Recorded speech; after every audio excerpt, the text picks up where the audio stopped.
नमस्कार मंडळी. अवधूत चिंतन श्री गुरुदेव दत्त श्री स्वामी समर्थ महाराज की जय. आज आपण आजच्या व्हिडिओमध्ये जाणून घेणार आहोत की जी अधिक महिन्यात येणारी पौर्णिमा का खास असते, त्या पौर्णिमेला इतके महत्त्व का असते, याची संपूर्ण माहिती आपण आजच्या व्हिडिओमध्ये पाहणार आहोत. त्यामुळे व्हिडिओ स्किप न करता शेवटपर्यंत पहा. बघा, 31 मेला ही अधिक महिन्यातील पौर्णिमा येत आहे.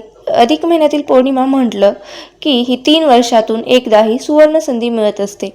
आता पौर्णिमा म्हटलं की लक्ष्मी मातेची तिथी ही असते आणि अधिक मास हा भगवान विष्णूंना समर्पित असणारा महिना असतो आणि या महिन्यात विष्णूची पूजा, आराधना, सेवा, व्रत केले जाते. तसेच पौर्णिमेला देखील अनेक व्रत वैकल्य केले जातात, विधी केले जातात.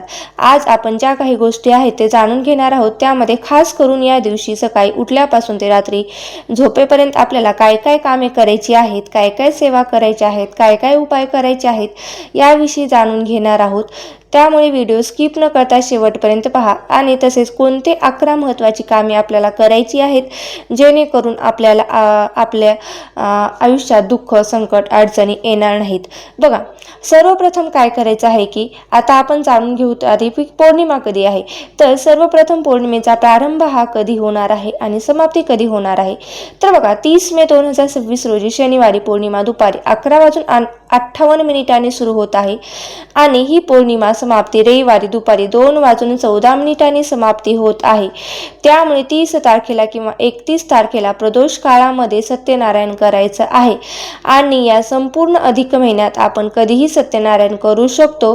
पण जे लोक पौर्णिमेचं औचित्य साधून सत्यनारायण करणार आहेत त्यांनी 30 तारखेला करायचं आहे आणि ज्यांना 30 तारखेला करणं शक्य नाही त्यांनी 31 तारखेला केलं तरीही चालतं. त्याचप्रमाणे सेवा उपाय सुद्धा करणं देखील या दोन्ही दिवशी महत्त्वाचं आहे. आता कुठली कामे करायची आहेत, तर सर्वप्रथम आपण जाणून घेऊया की आपल्याला कुठल्या प्रकारची कामे करायची आहेत. तर सगळ्यात पहिलं आणि महत्त्वाचं म्हणजे आंघोळीच्या पाण्यामध्ये आपल्याला गंगाजल आणि चिमूटभर हळद मिसळायची आहे आणि त्या पाण्याने आपल्याला आंघोळ करायची आहे. या व्यतिरिक्त तुम्ही कच्चे दूध म्हणजे न तापवलेले दूध जे आहे ते सुद्धा तुम्ही 1 चमचा टाकू शकता. आता या दिवशी अधिक महिन्यात खऱ्या अर्थाने तीर्थस्नानाला खूप महत्त्व आहे किंवा नदीवर जाऊन स्नान करण्याला देखील तेवढंच महत्त्व आहे. पण आजकाल या गोष्टी करू शकत नाहीत किंवा केल्याही जात नाहीत. त्यामुळे जर गंगाजलाची बॉटल आपल्या घरामध्ये असेल किंवा ती बॉटल आपल्या घरामध्ये असायलाच हवी. ती 10 ते 15 रुपयाला कुठल्याही पूजा साहित्याच्या स्टॉलमध्ये सहज उपलब्ध मिळते. बघा, आपल्या घरी असायला हवी. ज्या काही विशेष स्थिती असतात त्या तिथीला थोडेसे 2 थेंब आपल्या आंघोळीच्या पाण्यात टाकायचे. यामुळे आपलं गंगा स्नान केल्याचे पुण्य आपल्याला मिळत असते. या व्यतिरिक्त गंगाजल नसेल तर तुम्ही थोडंसं कच्चं दूध देखील टाकू शकता. त्यानंतर आंघोळ झाल्यावरती आपल्याला संपूर्ण घरामध्ये देखील थोडं थोडं गंगाजल शिंपडायचं आहे. गंगाजल असेल तर खूपच चांगली गोष्ट आहे, नसेल तर तुम्ही गुलाबजल, गोमूत्र जरी शिंपडलं तरीही काही हरकत नाही. आता दुसरा नियम म्हणजे दुसरे जे काम आहे त्यामध्ये नेहमीप्रमाणे आपल्याला मुख्य दरवाजावर आपल्याला काय करायचं आहे, उंबरठा आणि हळदी, उंबरठा स्वच्छ करून घ्यायचा आहे, पुसून घ्यायचा आहे आणि त्या उंबरट्यावर हळदीचं लेपन आपल्याला करायचं आहे. मुख्य दरवाजा पुसून झाल्यानंतर त्यावर शुभ लाभ लिहायचं आहे. अशा पद्धतीने आपल्याला उंबरठा पूजन देखील आपल्याला करून घ्यायचं आहे. जसे की आपण दर पौर्णिमेला आणि अमावस्येला करून घेतो त्या पद्धतीने आपल्याला हे हळदीचं लेपन करून उंबरट्याचं पूजन करून घ्यायचं आहे. पुन्हा नंतर छान असेल रांगोळी काढून घ्यायची, लक्ष्मीची पावलं वगैरे काढायची, स्वास्तिक वगैरे काढायची आणि हळदी कुंकाने तुम्ही काढू शकता किंवा रांगोळीने सुद्धा तुम्ही स्वास्तिक काढू शकता. आता पूजन असतं ते त्यानंतर धूप, दीप, अगरबत्ती ओवायचं, फुलं असेल तर त्या ठिकाणी आपल्याला उंबरट्याच्या बाजूला ठेवायचे. अशा प्रकारे आपल्याला उंबरट्याचं पूजन करायचं आहे. आता तिसरं, आता त्यानंतर पुढे आपल्याला जी काही आहे ते आपली देवपूजा करून घ्यायची आहे आणि तुमच्या घरामध्ये रोज जशी देवपूजा तुम्ही करता अगदी तशाच पद्धतीने आपल्याला ही पूजा करायची आहे. आता त्याचप्रमाणे देवघरात भगवान श्रीहरी, विष्णू, माता लक्ष्मीची प्रतिमा असेल, मूर्ती असेल, फोटो असेल, काही असेल त्यांची चौरंगावर स्थापना करायची, त्यांची विशेष अशी पूजा करायची. गाईच्या तुपाचा दिवा लावावा, शक्य नसेल तर तेलाचा दिवा लावा, अगरबत्ती, फुलं, धूप, दीप, अगरबत्ती अर्पण करावे. भगवान श्री विष्णूंना तुळस अत्यंत प्रिय आहे, त्यामुळे त्यांना विष्णूंना तुळशीपत्र अर्पण करावे. माता लक्ष्मीला कमळ किंवा पांढरी फुलं व्हावीत. शांतपणे ओम नमो भगवते वासुदेवाय नमः या मंत्राचा जप कमीत कमी 108 वेळा करावा। त्यानंतर नैवेद्यामध्ये तुम्ही खीर, पंचामृत किंवा साखरेचा प्रसाद दाखवा आणि नंतर तो प्रसाद कुटुंबातील सदस्यांना वाटावा, म्हणजे कुटुंबातील सर्व व्यक्तींनी तो प्रसाद मिळून खायचा। धार्मिक मान्यतेनुसार या पूजेमध्ये घरातील आर्थिक अडचणी कमी होण्यास मदत होते, सुख समृद्धी वाढते, घरात सकारात्मक वातावरण निर्माण होते, विष्णू आणि देवी लक्ष्मीची कृपा एकत्र प्राप्त होण्यास आपल्याला मदत होते आणि ही सेवा अधिक पटीने आपल्याला फलदायी मानली जाते। श्रद्धा ठेवून जर ही पूजा केली आणि पूजेनंतर संध्याकाळी सुद्धा तुळशीपुढे दीपदान करायचं आहे। आता त्यानंतर लक्ष्मी प्राप्तीसाठी विशेष आणि प्रभावी म्हणजे लक्ष्मीची देखील एकत्रित सेवा, विष्णू आणि लक्ष्मीची एकत्रित सेवा करायची आहे। त्यामध्ये काय येतं तर आपण बघा, श्री सुक्ताचं पठण करू शकतो, श्री सुक्तम पठण करू शकतो, विष्णू गायत्री मंत्र, लक्ष्मी गायत्री मंत्र, कुबेर मंत्र हे देखील तुम्ही 16 वेळेस म्हणू शकता। आता ही सेवा झाली लक्ष्मी प्राप्तीची सेवा। तुमच्याकडे श्रीयंत्र असेल तर त्यावर तुम्ही सुद्धा कुंकुमार्चन करू शकतात किंवा टाक असेल तर त्यावर सुद्धा तुम्ही कुंकुमार्चन करू शकता। आता या व्यतिरिक्त सत्यनारायण जर तुम्ही अजूनही घरामध्ये करत नसाल तर या अधिक महिन्याच्या पौर्णिमेचं औचित्य साधून तुम्ही दर पौर्णिमेला दर पौर्णिमेच्या प्रदोष काळामध्ये तुम्ही सत्यनारायण करू शकता।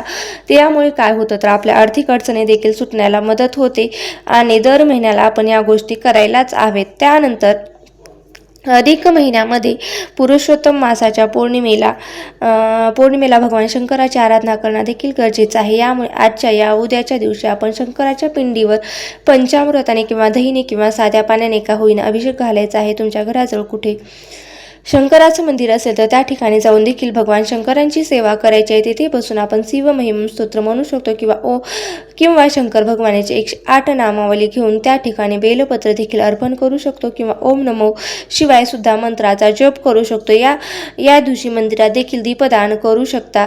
दीपदान करणं सुद्धा खूप चांगलं आणि आपल्या फायदेशीर ठरते।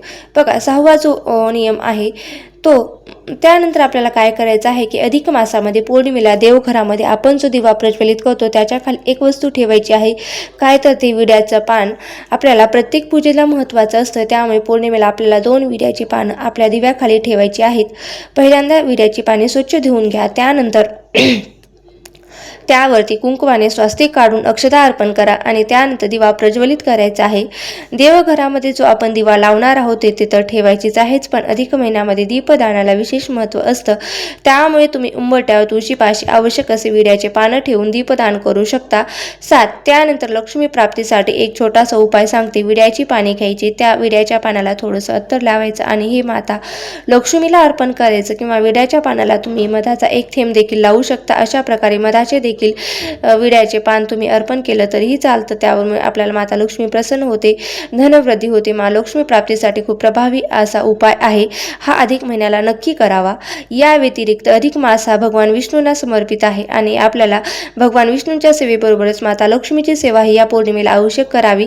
पौर्णिमा असल्याने माता लक्ष्मीसाठी तसेच शुक्र ग्रह मजबूत होण्यासाठी देखील आपण पौर्णिमेला ज्या काही गोष्टी करू शकतो, जसे की आपण पांढऱ्या रंगाच्या वस्तूचे दान करू शकतो, जसे की वस्त्र, पांढऱ्या रंगाच्या वस्तू किंवा साखर आहे, खडीसाखर आहे, पांढऱ्या रंगाची मिठाई, ही जे काही शक्य असेल ते तुम्ही नक्कीच दान करू शकता। त्यामुळे दान करण्याला सुद्धा आणि त्यातल्या त्यात तुम्ही पांढऱ्या रंगाच्या वस्तूचा दान करू शकता। या व्यतिरिक्त आपण दीपदान देखील करू शकतो। दान करायचं म्हटलं तर कपड्याचे दान करू शकता, अन्नदान करू शकता, वेगवेगळ्या प्रकारचं तुम्ही हे दान करू शकता। बघा, आज पौर्णिमा आहे तर दीपदानाला देखील जास्त महत्त्व आहे। तर हे दीपदान आपल्याला कुठे कधी करायचं, सर्वप्रथम आपल्याला मुख्य दरवाजावर दिवा लावायचा आहे, त्यानंतर पुढचा जो दिवा असणार आहे तो कुठल्याही मंदिरात जाऊन आपल्याला दीपदान त्या ठिकाणी जाऊन करायचं आहे।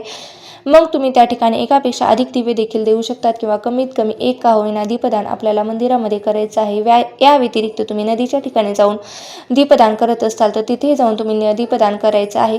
अशा प्रकारे तुम्हाला हे दीपदान करायचं आहे। आता तिथे आपण पिण्याचं पाणी आहे तर त्या ठिकाणी आपल्याला एक दिवा प्रज्वलित करू शकतो। या व्यतिरिक्त आपल्या अंगणामध्ये देखील दिवे प्रज्वलित करू शकतो आणि त्यानंतर आपल्याला जो नैवेद्य दाखवायचा आहे तो आवर्जून खिरीचा नैवेद्य दाखवायचा आहे। लक्ष्मी मातेला ही खीर अत्यंत प्रिय आहे, त्यामुळे खिरीचा नैवेद्य आपल्याला आवर्जून घरामध्ये बनवायचा आहे।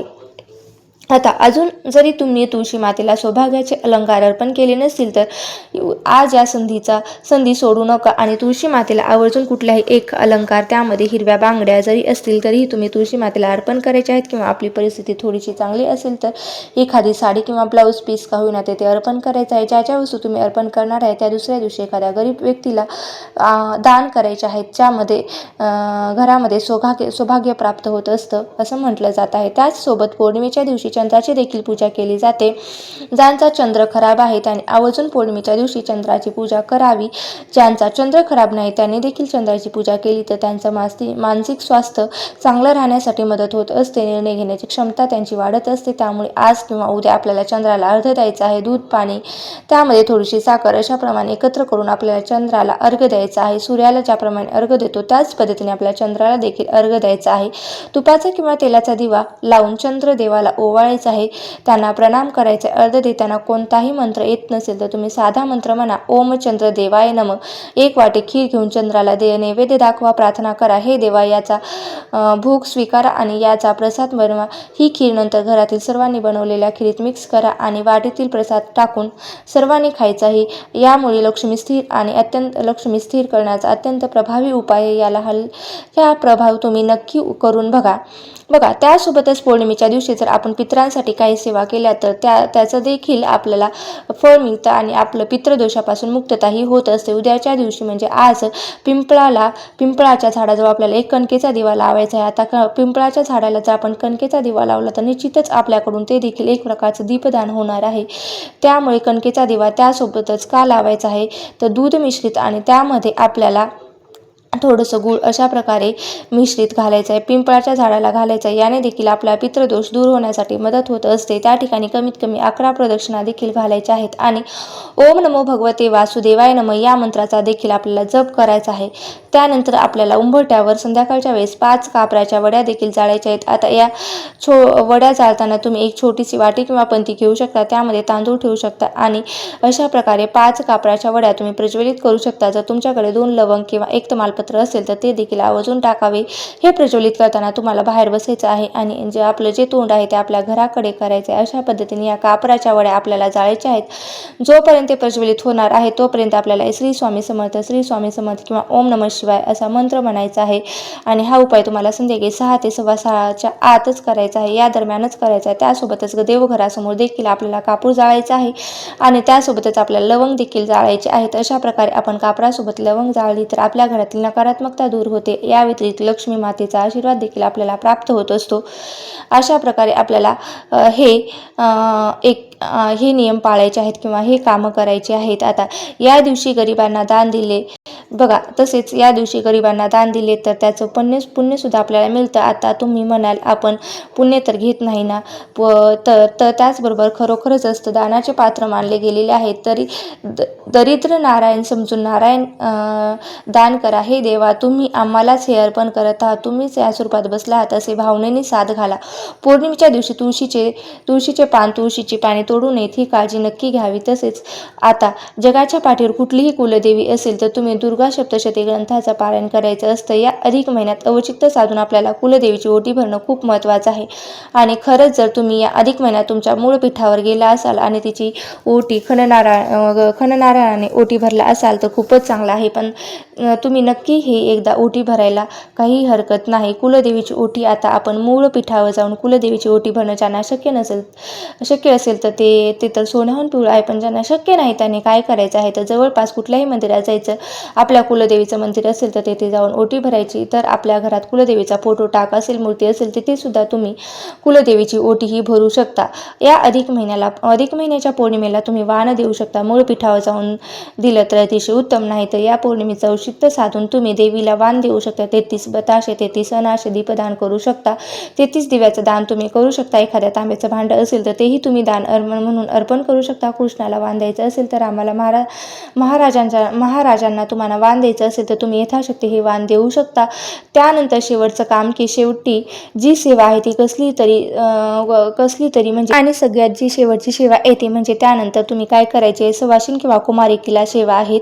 या महिन्यात देखील समजा एखादी पौर्णिमेच्या दिवशी जर एखादी सुवासीन घरी बोलवलं, तिला हळदी कुंकू लावून तिचा मानपान केला, पूजा केली, तिला साधं दूध खीर खायला दिलं तरी त्याने देखील माता लक्ष्मी प्रसन्न होते.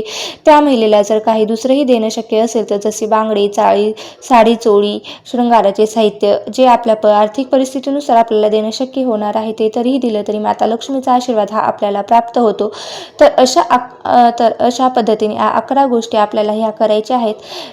जेवढ्या तुम्हाला जमतील तेवढ्या तुम्ही करा. ज्यांना जेवढ्या जमतील तेवढ्या आवर्जून करा. तितक्या करण्याचा प्रयत्न करा आणि त्याचा लाभ घ्या. अधिक पौर्णिमेच्या दिवशी तुम्हाला अगदी काही नाही जमलं तर न विसरता फक्त तुळशीसमोर तुपाचा दिवा आवर्जून लावा. हे दीपदान केल्याने शनी, राहू, केतू, यम यांचे अशुभ प्रभाव कमी होऊ शकतात आणि यामुळे सुद्धा लक्ष्मीची कृपा आपल्यावर राहते आणि घरात भरभरून धनधान्य, सुख, शांती, समाधान मिळू शकतं. तसेच दिवसा झोपू नका. या दिवशी दिवसभर दान केलं तर आपलं पितृसुद्धा आपल्याला प्रसन्न होतात आणि दान हे अमुक एका दिवशी केलं पाहिजे आणि त्या दिवसाला तितकंच महत्त्व असतं. असा हा अधिक पौर्णिमेचा अशी ते महत्त्वाची माहिती आहे. ती तुम्हाला कशी वाटली, जर आवडली असेल तर नक्की इतरांसोबत शेअर करा, तुमच्या मित्रमैत्रिणींसोबत शेअर करा आणि तुम्हाला ही माहिती आवडली असेल तर मला नक्कीच कमेंट बॉक्समध्ये सांगा. व्हिडिओ जर आवडला असेल तर नक्की लाईक करा, शेअर करा आणि चॅनलवरती नवीन असाल तर सबस्क्राईब करायला विसरू नका आणि व्हिडिओ शेवटपर्यंत पाहिल्याबद्दल अगदी मी तुमचे मनापासून खूप खूप आभारी आहे. धन्यवाद. श्री स्वामी समर्थ. जय जय स्वामी समर्थ. श्री स्वामी समर्थ. जय जय स्वामी समर्थ.